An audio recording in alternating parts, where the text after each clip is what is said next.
Morning dear public, चला तर स्वागत आहे तुमचं एका नवीन ब्लॉगमध्ये. तर सकाळी सकाळी दादूला शाळेत सोडायला गेले होते, 9:30 वाजलेले आहेत. तर म्हटलं चला आता सकाळीच आलोय तर दर्शन वगैरे घेऊ. मस्त गणपतीचं दर्शन घेतलं. तुम्हाला तर माहिती आहे त्याच्या शाळेच्या गेटच्या बाहेरच मोठा गणपती आहे आणि त्यांची ट्रिप चालली आज कलर खेळायला होळीनिमित्तच. तर सगळे मुलं अशी तिथं सकाळी 9:30ला नेऊन सोडले होते आम्ही. आणि म्हटलं चला आता मला स्वयंपाक वगैरे करायचा होता. घरी आले या काही भाजीपाला घेतला होता मी. आणि हे बघा ही मुळा आहे. याची भाजी तुम्ही कधी खाल्ली का? म्हणजे त्याच्या पाल्याची भाजी खातात लोक खूप.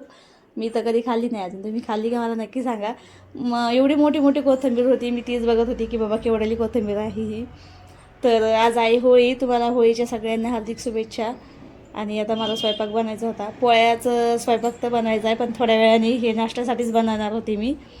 तर इथं फुलगोबी वगैरे शिजायला टाकलं आहे. आता मला बनवून घ्यायचा होता.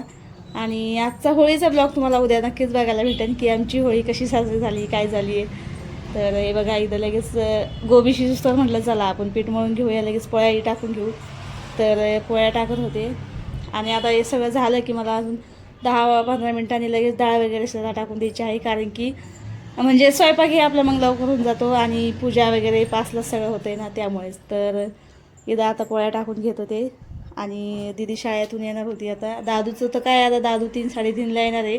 मस्तपैकी होळी खेळणार आहेत ते आज तिकडे मुलं शाळेतले. तर इथं भाजी वगैरे बनवून घेतली. म्हटलं चला आता लगेच जेवणही करायचे होते. तर कोरडा मस्त गोबी बनवून घेतला आहे कोरडा. आणि हे बघा हे मुळा आहे, कच्चा भाकरी संग खायला खूप छान लागतो. चला तर माझा ब्लॉग इथे ॲड करते. बाय.